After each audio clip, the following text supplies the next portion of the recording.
Hello and welcome to Lady Applejack Speaks VA, a VA channel here on YouTube that focuses on the Netflix series Stranger Things.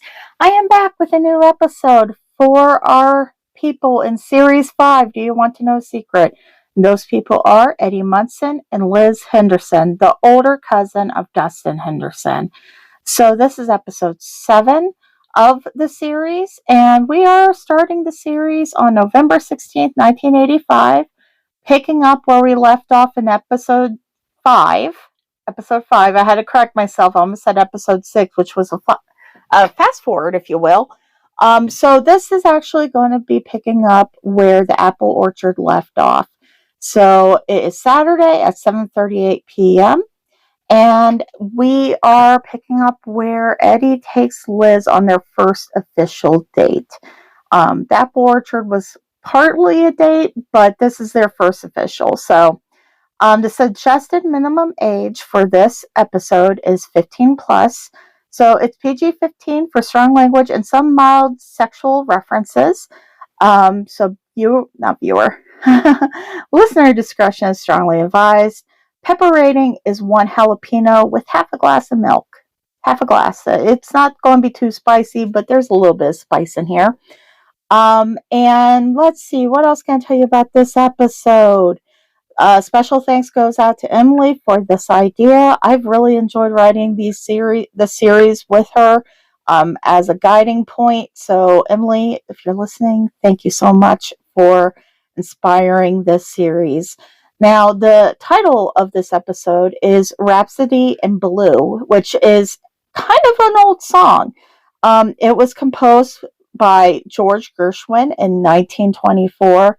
It's a very beautiful song, a very beautiful composition that is based around piano, classical piano, and contemporary jazz. So when he composed this song, he was actually composing it to capture the essence of 1920s New York City, and to kind of show how we were moving from strictly classical music into a more modern jazz scene where things are picking up and there's more than just piano and orchestra music.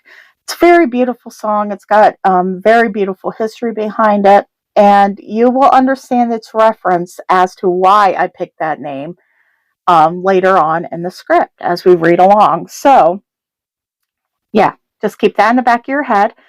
There are some Easter eggs that I have gotten ready to post, or I've already posted. I'm not quite sure. Depends on how this turns out. On my Instagram account, LadyApplejack Speaks VA. So go check that out so you can see what exactly Lis wore for their first date. And I think it's pretty cute. To me, it's the essence of Lis. Lis is a very, very classic looking girl when it comes to her looks. So go check that out and let me know what you think. What else? I feel like I'm missing something else here. Oh, this is told in Eddie's perspective. So you could either tell the narrative as internal dialogue or you could fourth wall it. Typically when I write Eddie, I fourth wall him because he just strikes me as the type that would talk to a camera if he could. So, yeah, without further ado, let's just jump into this episode. I hope you enjoy. Eddie's point of view. The Henderson house, 7:38 p.m. Just breathe. Just breathe, Munson.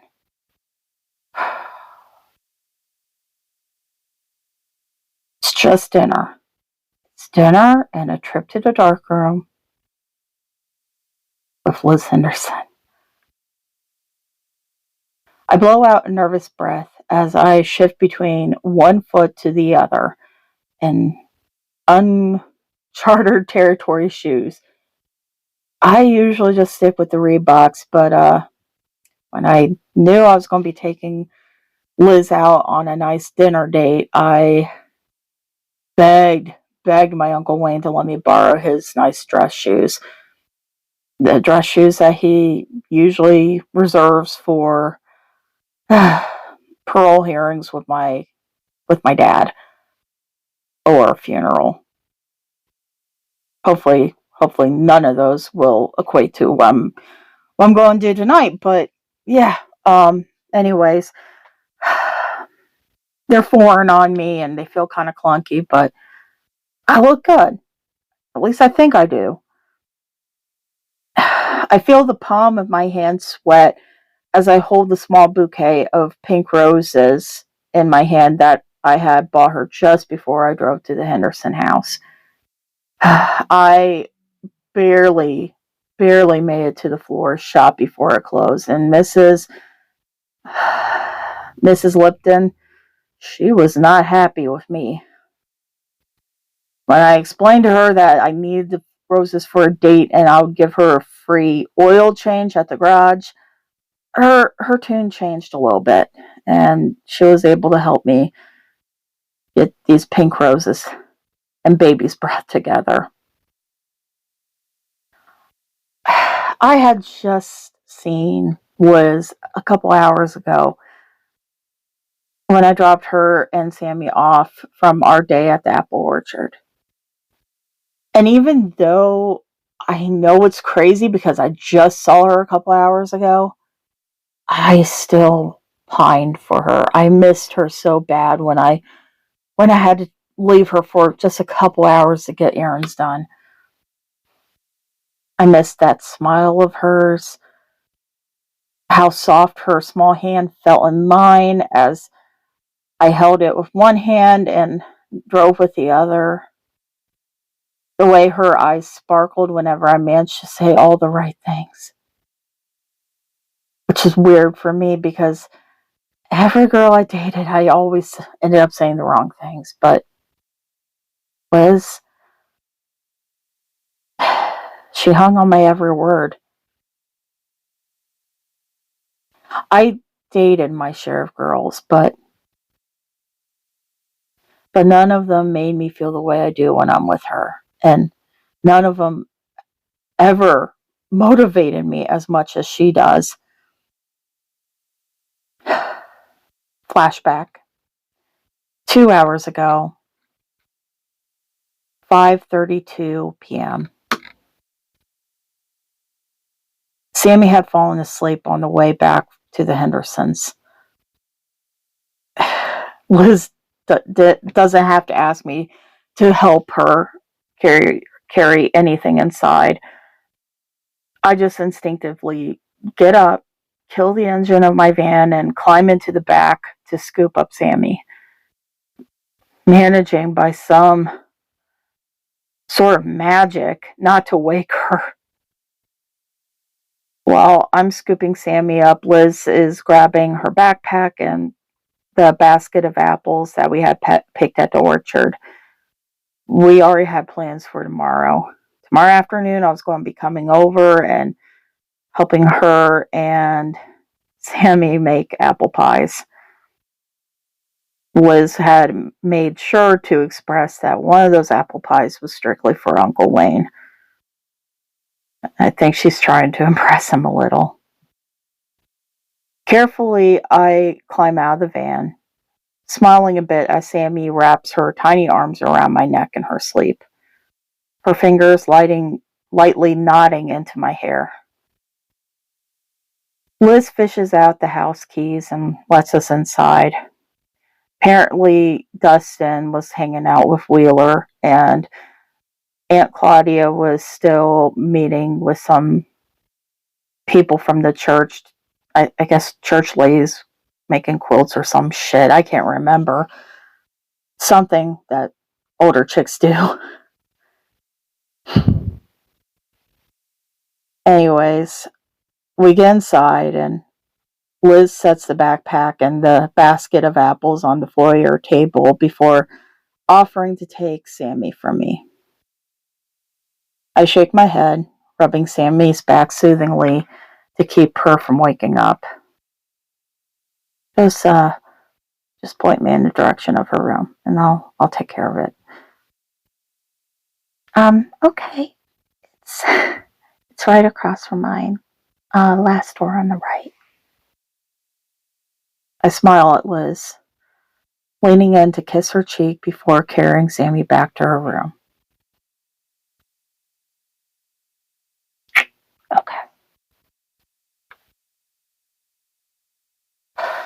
Sammy's room. Sammy's room is magical. With its hand-painted Alice in Wonderland murals on the wall and pastel blue bedding. My eye catches some framed photos of Sammy and Lis that line a built-in bookshelf. Photos of pregnant Lis and newborn Sammy, Sammy's first Christmas, Sammy's first Easter, clear up to now. My eyes pause and look at the picture of Lis, probably about 7-8 months into her pregnancy, all belly and so young. She looks back at me from the picture with this timid smile. There's a bit of optimism in her green eyes, but it doesn't seem to hide the fact that deep down Lis was kind of scared. Dealing with all the fears of being an unwed mother, a girl who had been taken advantage of by the one person that's supposed to protect her. Carefully, I crouched down on one knee as I put Sammy into her little bed. I see a quilt nearby, likely made by Mrs. Henderson, and I cover her up before looking over to her nightstand. I smile as I see a star projector nightlight and reach out to turn it on, flooding the popcorn ceiling above us with the night sky. It's starting to get darker outside a little earlier with the fall, and I just want to make sure that Sammy has a light on, so if she does wake up from her nap soon, she isn't scared. It's crazy. And the short time that I've known Sammy, my heart is so full with so much warmth for her. Maybe it's because she's so much like Lis. Or maybe it's because she kind of reminds me of me when I was a kid. I bend down and kiss one of her chubby chipmunk cheeks, pulling back and chuckling as she reaches up in her sleep to scratch where my stubble rubbed against her skin.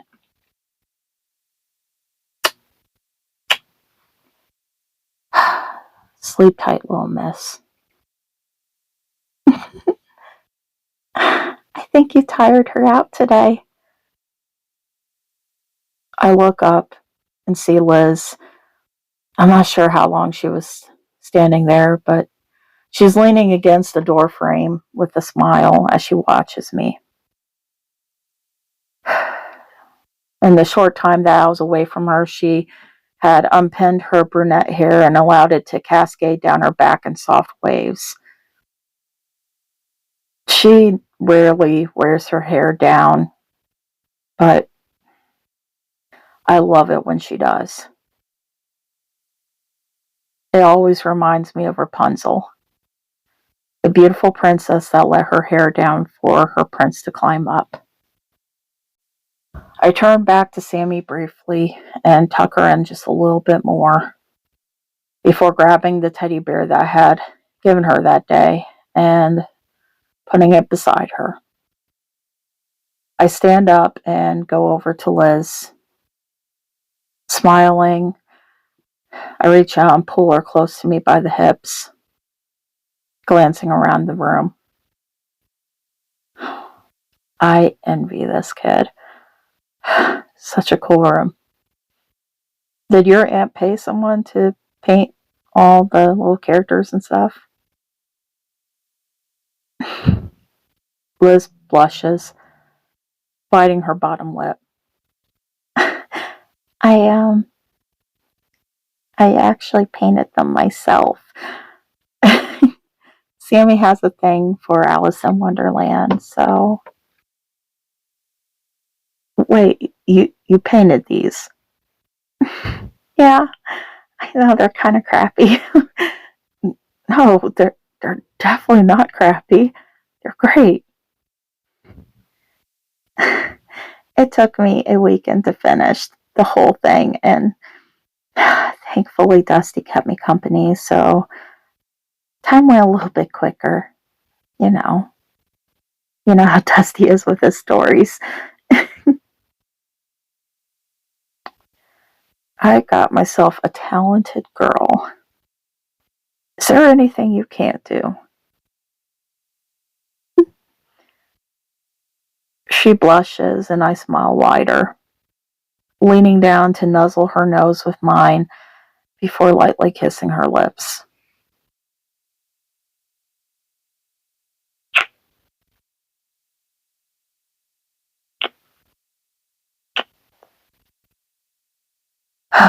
Are we still on for tonight then?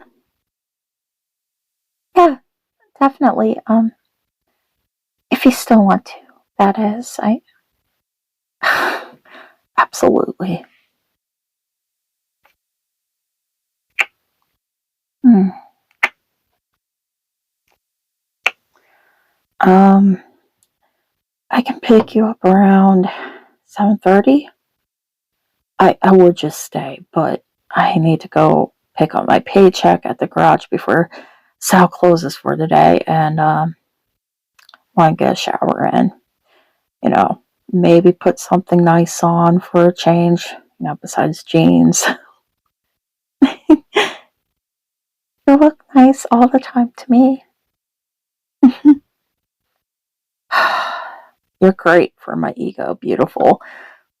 But yeah, I want to take you out on a nice date before we go to the dark room. Which, by the way, I can't wait to see you in your element. Finally. Okay. 7:30 then. Okay.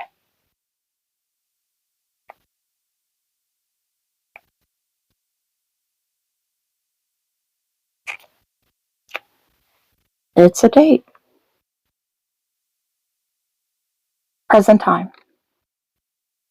The door of the entrance of the Hendersons opens to reveal Mrs. Henderson. As always, she's smiley and bubbly. I have never seen Mrs. Henderson on a bad day. I swear to God, if I didn't know any better, I would think that she was probably hitting the Special K or even the bowl a few times to be that happy. Anyway, she steps aside and she ushers me inside from the cool autumn night. Eddie, nice to see you again. Liz is almost done getting ready. She, you know, had a bunch of things that she needed to finish up before she could start. So just come on inside. She shouldn't be much longer. Oh, okay. Thanks, Mrs. Henderson. Oh, it looks like you're a little nervous. Everything's going to be fine. I think she's a little nervous leaving Sammy for such a long time, but she really needs to get out of this house. And yeah, I think you guys are just going to have a great time together. But anyways, Dustin and Sammy are in the living room watching TV. If you want, you could go say hi. Just make yourself at home, honey. You know where everything is. Great. Thanks, Mrs. Henderson. I follow Sammy's laughter into the living room and smile as I see her playing with Barbies with Dustin. Oh, Dustin. He looks really disinterested in this activity, but he's putting up a good front for the sake of Sammy. Sammy's eyes meet mine in mid-play, and God, that smile that she gets from her mama just washes across her face. Hey! Hey, little bit. What you doing, Dustin? I'm making him play Barbies. You want to play? Sure. Here, let me sit down. Oh, what we got here? Ah, this one's cool with the pink hair and the little red not glasses. What are those things? Earrings. Those little red earrings. Can I play with her? Yeah, that's Jim. She's in a band just like you. Mommy lets me watch her cartoons every Saturday. I chuckle as she hands me Jen the doll, and internally I'm thanking myself for watching all those damn Saturday cartoons when I'm high. I wouldn't have a clue who the hell Jim was unless I did. Right now, I guess it's the trend for not teenage girls, little girls. Jim and the holograms. Anyway, I join in, getting a grateful smile from Dustin as I take a little pressure off of him to entertain Sammy. Sammy excitedly acclimates me to all the dolls before we start. 20 minutes later, and half a storyline in with Sammy, I hear the click of Liz's heels coming down the hall. I look up and the breath is nearly knocked out of me. Her brunette hair is down again. And, well, she's a vision in blue. She's wearing a soft blue pencil skirt dress with a lacy bodice. The neckline slightly plunging and revealing the soft skin of her chest. She's also wearing a simple antique silver chain with a little bright green bead hanging from it. Matching Mary Jane heels that make her legs look so damn good. And her lips are this beautiful bright red. She's always gorgeous to me, but this, wow. I put the Barbie doll that's in my hands down and I grab the bouquet of roses from my side, going over to her. I had decided to wear black slacks and a simple black bun down, trying to keep it basic. Her cheeks blush as she looks at me. You look great. I overdressed, didn't I? I could go change really quick. I grab her hand just as she turns to head back down the hall, shaking my head. No. You look amazing. Yeah. These are for you. She takes the roses from me, smiling. Thank you. They're lovely. I'll go put them in some more. Oh, sweetie, no. I'll take those and I'll put them in some fresh water for you and I'll put them inside your room so you can enjoy them when you get back from your date. You two are going to be late for your reservation, and you know how that restaurant doesn't hold tables for anything. Anyways, go on. Dustin and I got all this handled for you. Oh, okay. Sammy looks up at Lis briefly. Lis smiles at her, going over to her and gathering her up in her arms.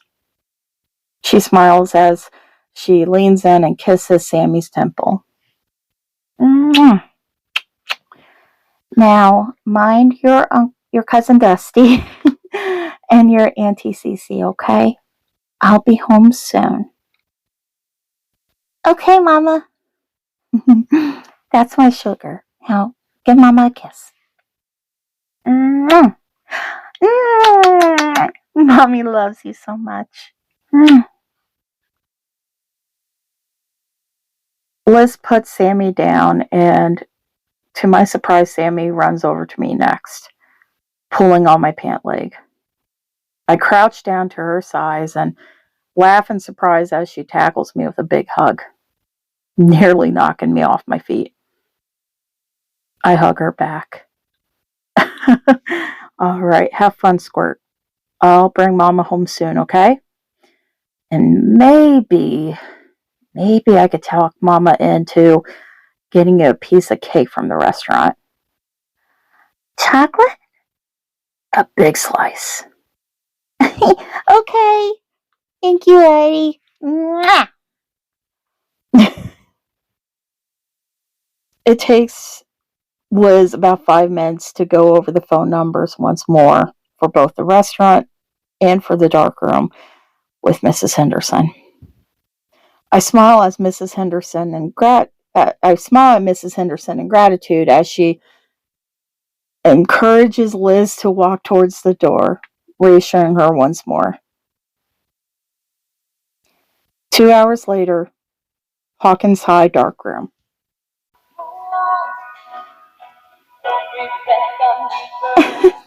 You're hopeless. I told you that I'm terrible at this shit. Now put me in a garage and I can fix any car or motorcycle in less than an hour, tops. This stuff where we're playing with all these kind of chemicals and shit,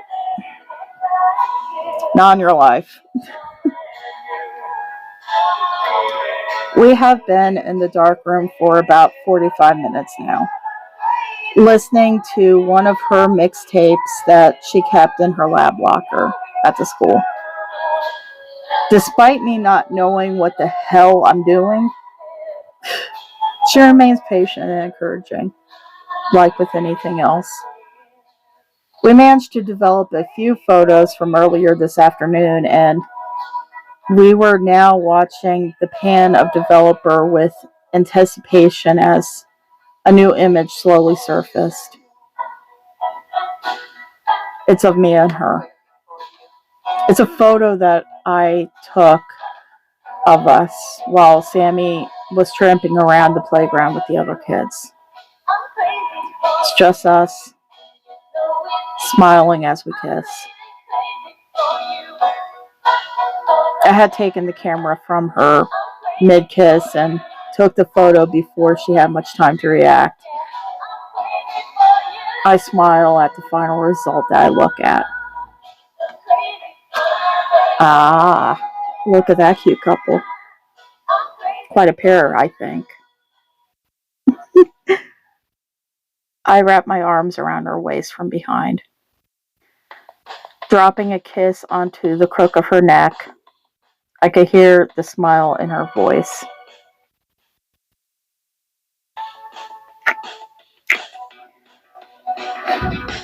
You want me to make you a copy? Yeah, that one, and how about the last one? You know, with all three of us together.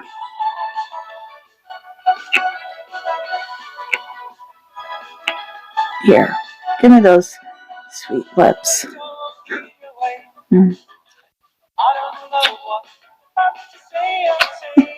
Let me hang this up real quick, okay? She hangs the photo up to drip dry above the pans, turning to me and nuzzling my nose. I smile at her as I take her in my arms and grin even wider as she wraps her arms around my neck. I hold her by the waist as I press my lips to hers.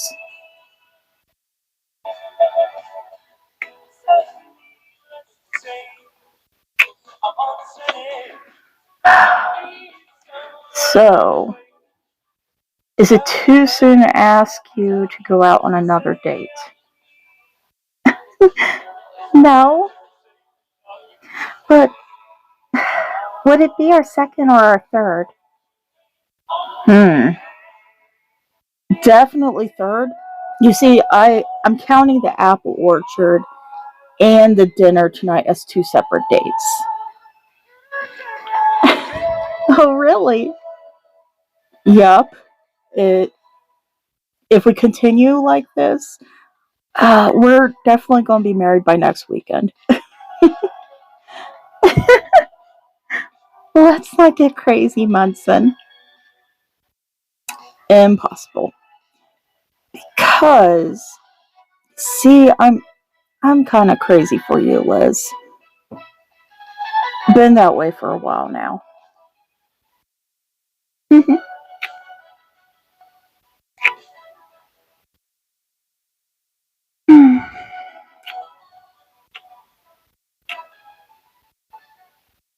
Her lips linger against mine, and I grin, satisfied.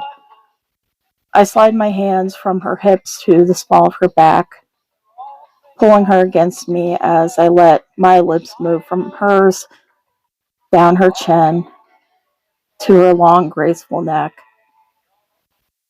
She purrs in content.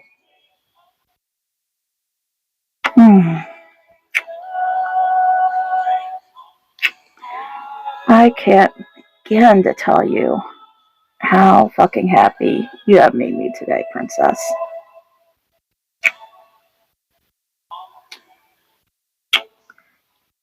You mean it, Knightley? 100%.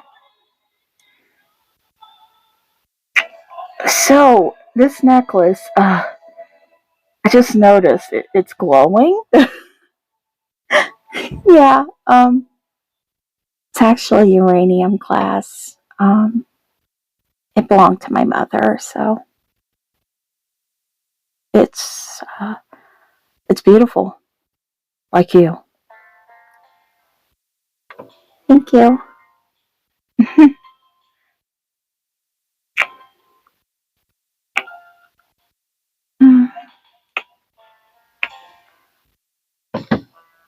I lead her over to a clear spot on the counter across from the prep station. I lift her up, finding her lips with mine, the red light in the dark room warming her skin in its bath. I drop my face in between her cleavage and kiss the skin there, trailing the tip of my tongue against her skin. She moans lightly, kissing the crown of my head.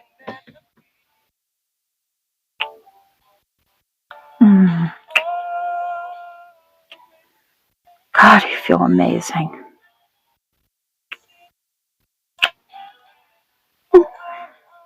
You do too. So gentle.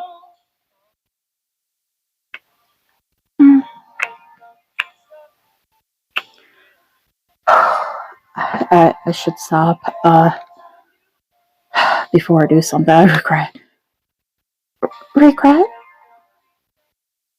Shit. My eyes dart upward, looking into hers. I knew then that I misspoke, just by the look in her eyes. She looks hurt. Immediately, I shake my head. No, baby, not like that. I, I won't regret that. I mean, not at all. No, it's okay. I get it.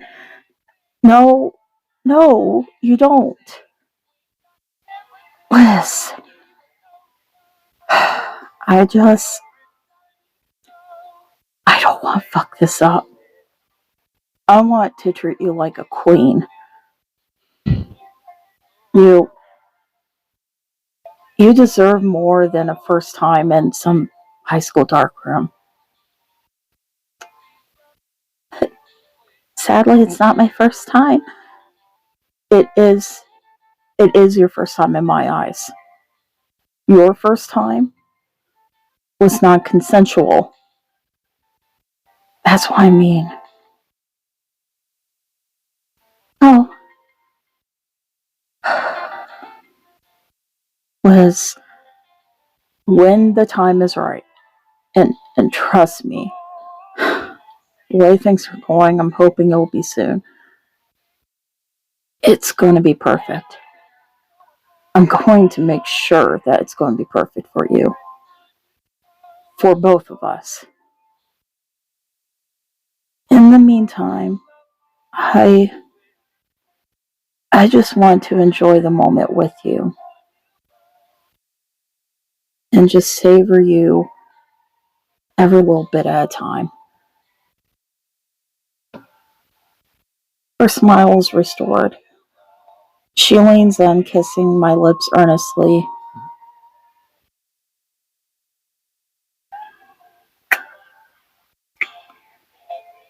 And I smile against her lips, satisfied.